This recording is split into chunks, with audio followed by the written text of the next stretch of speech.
Dari penggelapan uang hingga nyawa melayang, judi online masih terus berkembang. Meski penegakan hukum sudah berulang kali dilakukan, situs judi online masih tetap bermunculan. Satgas Pemberantasan Judi Online telah dibentuk sebagai perhatian khusus pemerintah melawan praktik ilegal yang memakan banyak nyawa. Namun yang jadi pertanyaannya, seberapa serius pemerintah memberantas judi online dengan tuntas? Telah hadir pemirsa para narasumber melalui sambungan Zoom.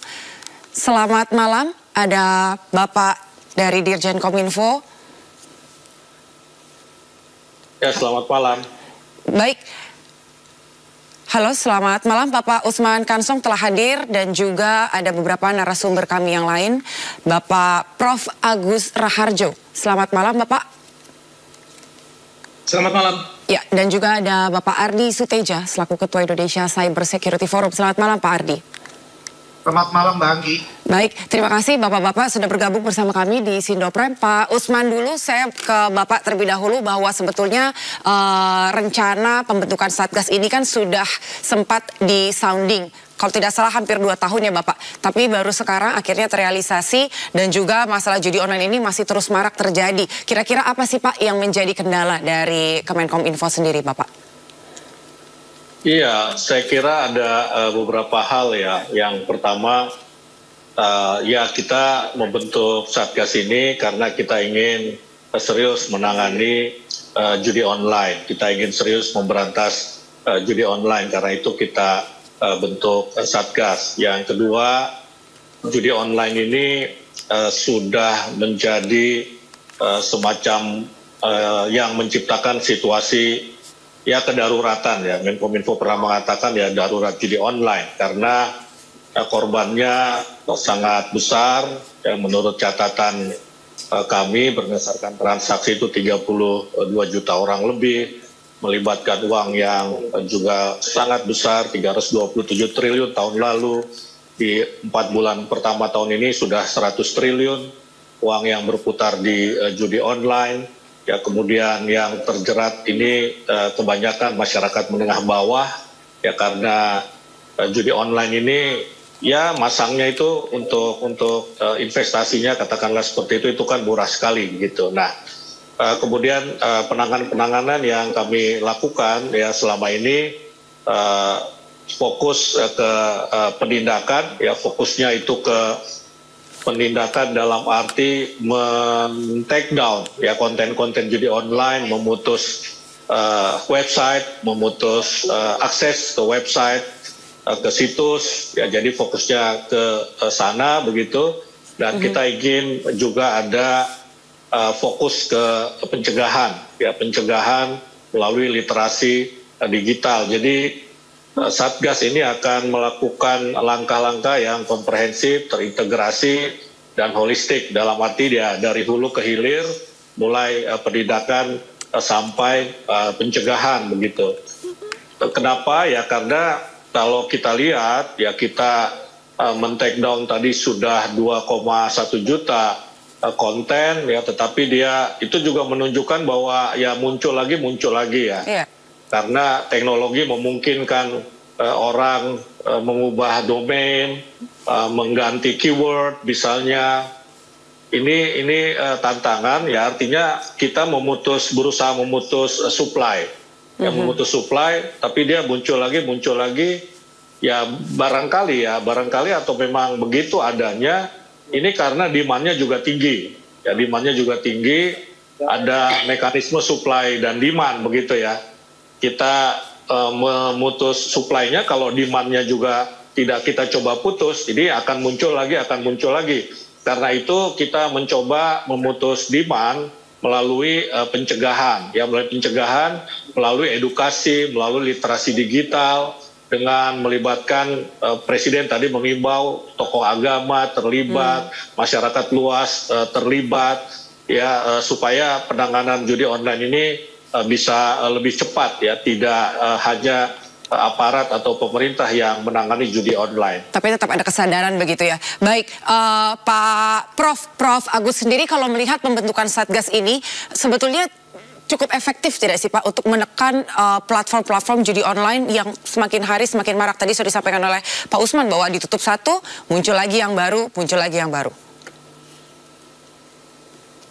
Ya, terima kasih. Terima kasih Mbak Anggi. Kalau menurut saya, pembentukan Satgas ini sebetulnya menunjukkan bahwa ada yang tidak beres dalam penegakan hukum, ya. Terutama apa yang dilakukan oleh polisi di dalam penegakan hukum dan juga Kominfo. Ini dalam perspektif cybercrime, judi online ini kan merupakan salah satu bentuk kejahatan konvensional yang menggunakan sarana teknologi. Yeah. Jadi sejak dulu judi itu sudah ada, dan ini bergeser ke online. Nah, kalau menurut saya pembentukan Satgas itu ya tadi menunjukkan bahwa kepolisian terutama selama ini ngapain gitu loh. Selama ini ngapain? Kominfo juga ngapain gitu. Nah, kalau Kominfo ada trust positif itu sudah sejak tahun 2014. Seharusnya sudah situs-situs judi online itu sudah lama diblokir. Meskipun seperti patah tumbuh hilang berganti dan sebagainya, itu sebenarnya sudah bisa diantisipasi. Cuma kesulitannya adalah kalau server ataupun bandarnya itu di luar negeri, ini memang agak susah. Karena hukum pidana kita tidak bisa menjangkau ke sana. Apalagi kalau di luar negeri itu adalah legal. Yeah. Jadi Satgas ini jangan hanya merupakan langkah reaktif karena ada beberapa peristiwa yang menjadi perhatian publik atau yang menjadi viral, pembakaran polisi, perwira tentara yang bunuh diri dan sebagainya, itu hanya peristiwa-peristiwa yang membuat judi itu online itu akhirnya menjadi viral gitu ya. Tapi sesungguhnya itu adalah kejahatan-kejahatan konvensional yang setiap hari ada gitu. Iya, kalau dari Pak Ardi sendiri melihatnya seperti apa Bapak? Tadi kan sudah sempat disampaikan nih oleh Prof. Agus bahwa ini adalah kejahatan yang lintas negara, borderless begitu. Ketika negara tertentu menjadikan judi online itu adalah sesuatu hal yang legal dan kemudian pada akhirnya transaksi uang itu berputar masuk ke negara lain sehingga sulit untuk diputus begitu. Apa yang seharusnya dimiliki oleh tim Satgas kita, Pak? Terima kasih Mbak Anggi. Salam hormat buat Prof. Agus dan Pak Usman. Ini kayaknya rame ya, kita ngomong judi online. Saya di pagi sampai malam ditanya terus nih sama teman-teman media, tapi saya rasa juga ini senada ya, apa yang tadi disampaikan Pak Usman, Prof. Agus juga, saya sependapat ya. Tapi memang saya cukup prihatin ya, sampai harus ada reaksi yang sangat besar dari masyarakat terkait dengan beberapa peristiwa sehingga perlu dibentuk semacam Satgas ya. Padahal ketika kita, saya masih ingat tuh 2013 ketika awal-awalnya kita ribut mengenai keamanan cyber ya, kita udah sampaikan bahwa ada potensi ancaman-ancaman yang bisa mengancam bangsa ya. Tapi saya nggak tahu kenapa persoalannya seolah-olah tenggelam gitu ya. Baru sekarang ada Satgas gitu. Saya cuma khawatir ya ini hanya istilahnya musiman ya, ada reaksi masyarakat, ada Satgas, bisa lagi tahun depan ngomong Satgas lagi. Tapi yang paling penting ya, saya cuma ingin menyampaikan bahwa kita melihat masalah judinya harus jangan pakai kacamata masing-masing, kita harus lihat dari kacamata yang lebih tinggi ya, dari helikopter view.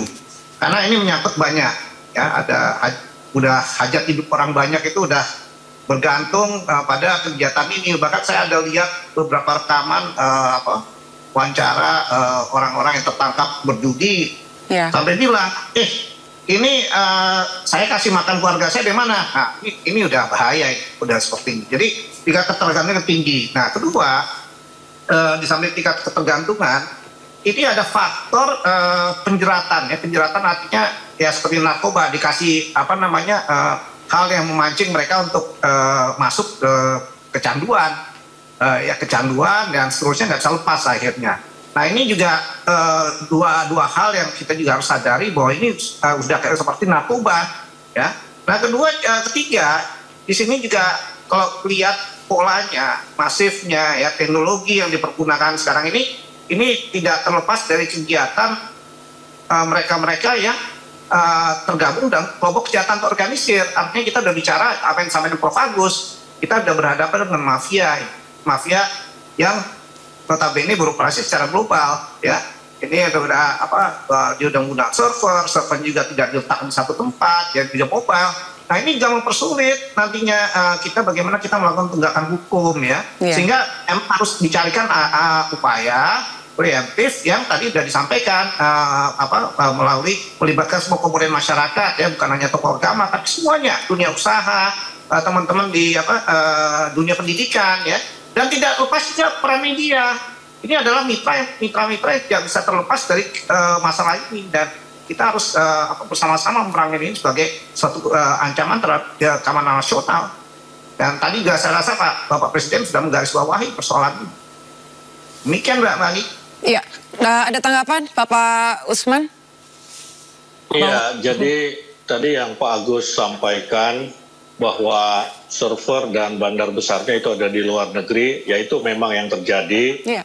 Karena itu di Satgas nanti ada di tim penindakan ada Polri yang nanti akan bekerja sama dengan Interpol.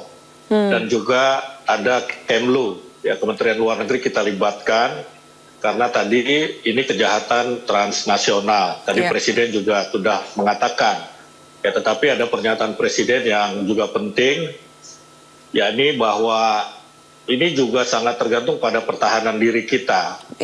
Ya untuk tidak terharu ketika diiming-imingi sampai kemudian tergantung. Ya karena memang teknologi digital itu di awal-awal biasanya menciptakan ketergantungan. Ya, menciptakan ketergantungan, orang diberikan dulu kemenangan mungkin beberapa kali sampai dia kemudian tergantung. Dan sampai tadi yang Pak Ardi sampaikan, sampai menggantungkan hidupnya pada judi katanya begitu, walaupun di belakang hari itu dia tidak akan pernah menang, ya tidak akan ada orang yang mendapatkan uang dari judi ya secara rutin seperti mendapatkan gaji tiap bulan begitu kan.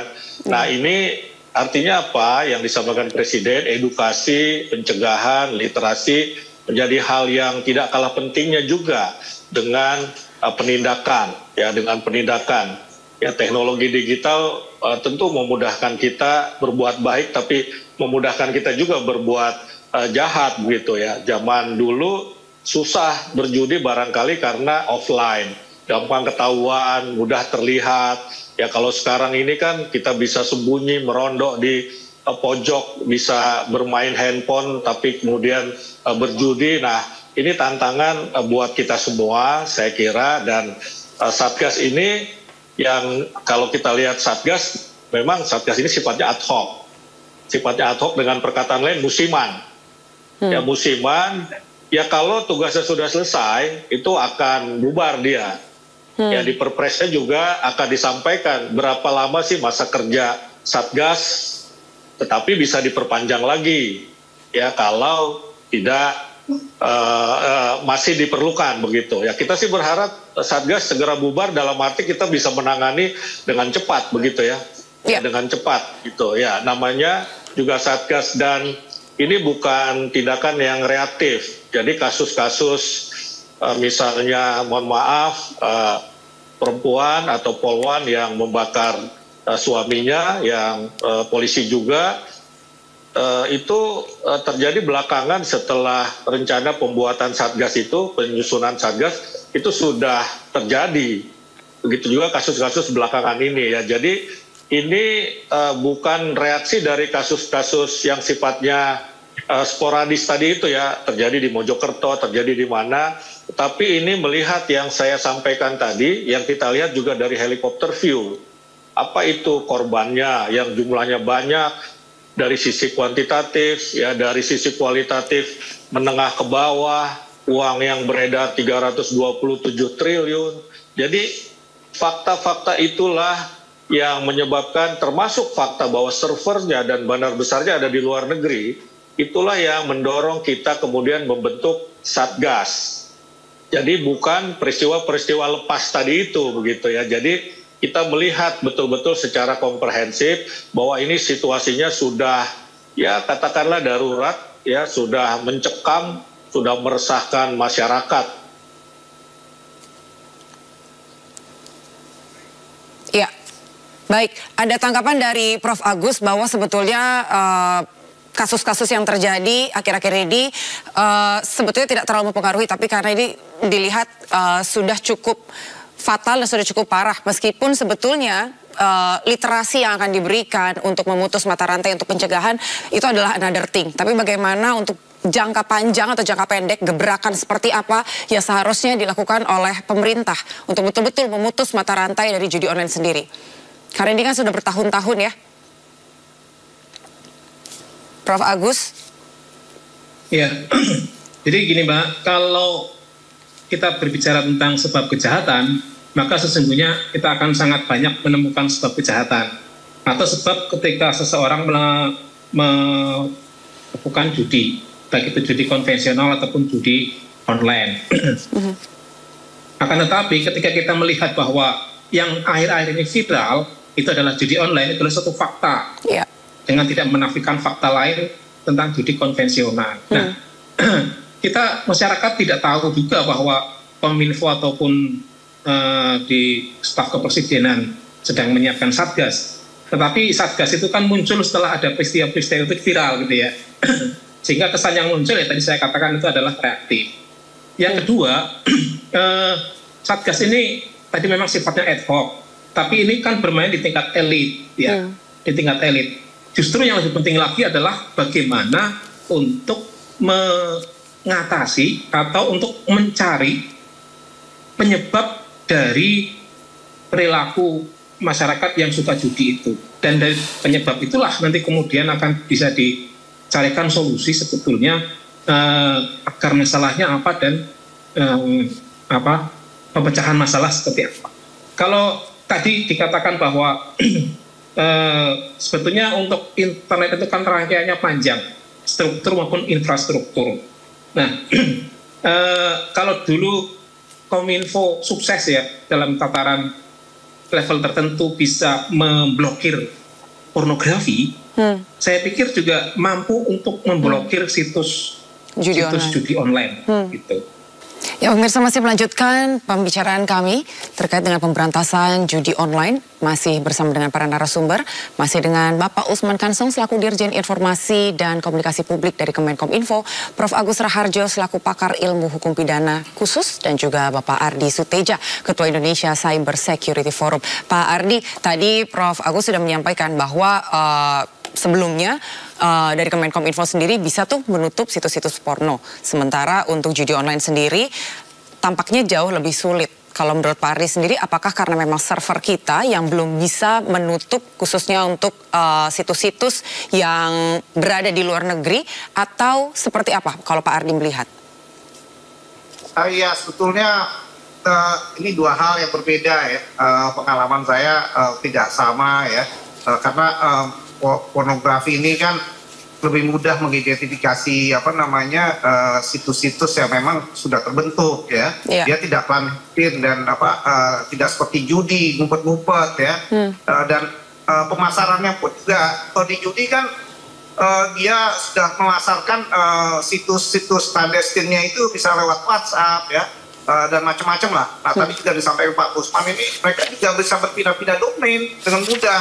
Dan harus kita pahami yang namanya situs judi online itu domainnya kan ditanya ketika dia mendaftar domain itu KTP-nya, identitasnya, artinya apa? Dia bisa menggunakan satu domain, bisa juga bahkan bisa 500 domain sekaligus dengan identitas orang yang berbeda. Nah, lain hal kalau itu domain misalnya pakai .id ya. .id kita ketat di Indonesia ini ya. Kita membuat domain nasional itu diminta persyarat administratifnya harus lengkap, kalau tidak ya tidak akan diberikan domainnya. Artinya ini memang kan hal yang mudah ya. Kita nggak bisa samakan masalah pornografi dengan judi, dan namanya judi ini udah namanya menghasilkan sesuatu ya, artinya menciptakan semacam demand yang tadi sampai Pak Usman. Nah, memang strateginya ini harus putus mata rantai demandnya dulu. Kalau demandnya bisa kita putus ya tentunya ya peminatnya akan berkurang, dan jumlahnya juga nggak mungkin jutaan situs gitu ya. Ini kan jutaan situs karena demandnya tinggi, sehingga situsnya beragam. Dan juga kita harus perhatikan juga ya, itu ada pola juga di game online ya. Di game online juga ada pola-pola yang membuat mereka terjangkit sehingga meningkat kepada kegiatan yang bertaruh dengan uang. itu ada rangkaiannya. Nah ini juga kita harus pahami tadi juga saya kira sudah disentuh oleh Pak Usman ya, Satgas ini isinya seperti apa. Dan saya cuma mengatakan ini nggak bisa, udah nggak main-main dan tidak bisa sendirian ya. Ini harus melibatkan semua unsur ya, bukan hanya pemerintah. Ini bukan masalah pemerintah lagi, itu udah masalah masyarakat. Iya. Dan ini sudah mengancam masa depan bangsa generasi muda kita ke depan, karena yang terlibat juga saya perhatian banyak anak-anak remaja ya, anak sekolah juga udah main-main tebak-tebakan ya di handphone itu. Jadi ini sangat berbahaya sekali ya. Jadi jangan kita ini memang terus terang aja teknologinya berkembang pesat ya. Mereka yang melakukan kegiatan judi online jangan ngikutin perkembangan teknologi ini. Ya kita berlomba dengan mengejar waktu dan teknologi gitu. Saya mau ke Prof. Agus terlebih dahulu, bahwa dari tadi selalu disampaikan adalah untuk memutus demand-nya terlebih dahulu. Sementara untuk memutus demand sendiri itu kan bukan perkara yang mudah. Literasi tentu adalah satu hal, tadi sudah sempat disampaikan untuk dilakukan, dan pemerintah juga akan terus berupaya dan juga memanfaatkan segala bentuk elemen masyarakat yang ada di Republik ini. Tapi kalau dari Prof. Agus sendiri, Anda punya tanggapan nggak terkait dengan hal ini? Apakah memang perlu kebijakan khusus untuk menyejahterakan masyarakat kah, atau seperti apa sehingga keinginan itu sendiri memang tidak ada gitu? Ya, jadi seperti yang saya katakan tadi bahwa sebab orang melakukan kejahatan itu memang sangat banyak. Ya, persoalannya adalah bukan sekedar teknologinya juga, tetapi masyarakat bagaimana bisa menghindarkan diri atau tidak ikut bermain dalam judi online. Ini adalah faktor yang ada di dalam masyarakat, bagaimana judi itu tidak menjadi kebiasaan. Oleh karena itu, semua elemen memang dibutuhkan untuk faktor pencegahan itu. Ya. Di samping itu juga kerjasama semua pihak, yang terutama di dalam hal ini adalah tadi sudah disampaikan bahwa internet service provider itu juga bisa dikenakan pidana dan sebagainya. Makanya untuk mencegah atau memberantas judi online itu semua harus terlibat ya, harus terlibat. Saya tadi menyinggung masalah pornografi dalam arti cerita kesuksesan itu sebetulnya bisa diulang ya. Bisa diulang oleh Kominfo yang punya teknologi, dan juga oleh Polri dengan unit cybernya. Karena selama ini kalau misalnya judi online itu terus merajalela, berarti kan seperti yang saya katakan tadi di awal, ada sesuatu yang tidak beres di dalam proses penegakan hukum, baik itu di kepolisian ataupun di instansi terkait yang lain. Dulu itu pernah ada untuk pencegahan itu, Kominfo memberikan software gratis ya untuk mencegah pornografi. Nah, apakah tidak terpikir juga bagaimana kalau Kominfo juga memberikan software gratis kepada para pengguna internet untuk mencegah judi online? Atau seperti yang tadi Pak Adi katakan, memang ini agak kompleks ya, teknologinya juga. Tapi itu bukan sesuatu hal yang mustahil kalau kemudian Kominfo bisa menciptakan software untuk mencegah yang bisa disematkan di dalam laptop ataupun HP, agar judi online itu bisa dicegah oleh pengguna sendiri. Begitu Mbak? Iya. Saya memang sepakat bahwa permasalahan judi online ini cukup kompleks, tapi di satu sisi juga memang langkah pemerintah perlu diapresiasi, adanya kerjasama dengan seluruh elemen masyarakat, Interpol, dan juga lintas kementerian begitu ya. Dan Pak Usman, bahwa sebetulnya kan ini sudah menjadi rahasia umum, bagaimanapun juga server judi online yang terbesar sampai saat ini masih ada di Filipina dan juga di Kamboja, sempat disampaikan juga oleh Pak Menteri. Dan katakanlah ada sekitar 70.000 orang yang saya baca yang terlibat untuk itu.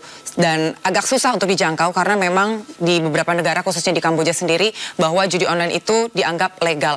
Apa upaya dari tim Satgas sendiri, Bapak? Ya, jadi yang pertama kita melibatkan Polri yang tentu nanti akan berkoordinasi dengan Interpol atau dengan polisi negara setempat untuk mengambil langkah hukum bagi para bandar besar itu tadi, termasuk juga untuk memutus servernya. Ya, servernya ada di sana. Nah, yang kedua, ya Kementerian Luar Negeri ini kita libatkan juga ya di dalam bidang pencegahan. Ya kita akan berkoordinasi dengan pemerintah negara-negara di Asia Tenggara, terutama negara yang tadi disebutkan, ya agar penanganan judi online di luar negeri ini bisa kita lakukan begitu ya. Kementerian Luar Negeri akan memberikan pemahaman ya kepada mitranya di negara-negara ASEAN bahwa berbeda dengan di negara Anda, di negara kami, judi dalam bentuk apapun dilarang begitu ya, baik online maupun offline. Siapapun, usia berapapun tidak boleh bermainkan atau bermain judi online. Kita akan sampaikan hal-hal seperti itu juga. Jadi ada edukasi juga quote unquote ya kepada negara-negara lain agar memahami peraturan perundang-undangan yang ada di Indonesia begitu. Karena undang-undang ITE kita ini kan tidak bisa menjangkau negara lain ya, bukan bersifat ekstrateritorial. Berbeda dengan undang-undang PDP, perlindungan data pribadi itu bersifat ekstrateritorial.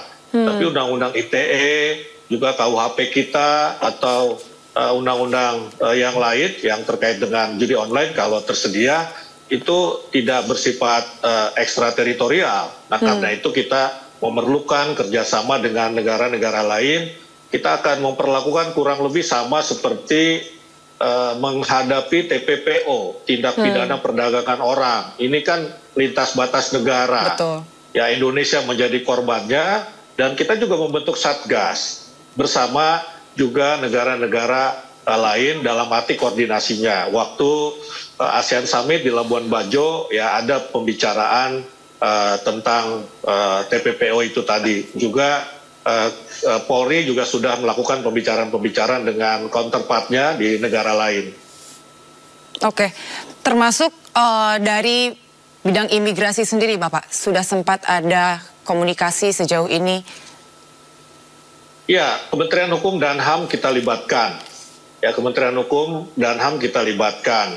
Ya, mungkin dalam konteks ya termasuk TPPO. Jadi tempat-tempat judi mau online maupun offline ini juga banyak orang Indonesia yang bekerja di sana. Ya bekerja di sana, mereka diiming-imingi bekerja di sektor formal, tapi ternyata bekerja di tempat perjudian.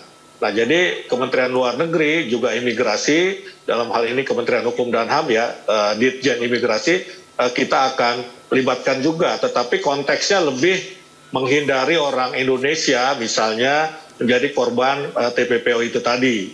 Ya tidak terkait langsung dengan katakanlah memutus server, yang menangkap bandar misalnya, karena itu adalah wilayah negara lain. Kira-kira seperti itu. Oke, baik, yang terakhir dari Pak Ardi sendiri, berbagai upaya juga sudah dilakukan oleh pemerintah termasuk dalam pembentukan tim Satgas sendiri, berkomunikasi lintas negara. Ada masukan atau ada feedback terakhir dari Pak Ardi? Baik, saya cuma ingin menghimbau jangan ini temporer ya. Ini masalah judi kan tadi sudah sampaikan Prof. Agus, ini sudah berabad-abad ya. Cuman bedanya sekarang ada online karena teknologi ya.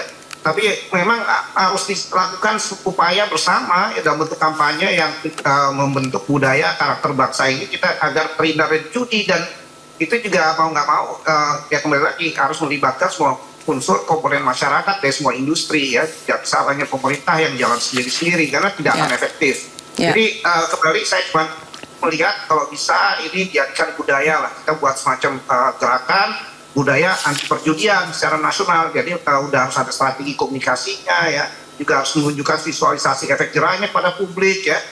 Dan ini harus terus-menerus disuarakan agar sekarang sadar, besok jangan sampai besok lupa gitu. Ini kan karakter bangsa kita seperti itu.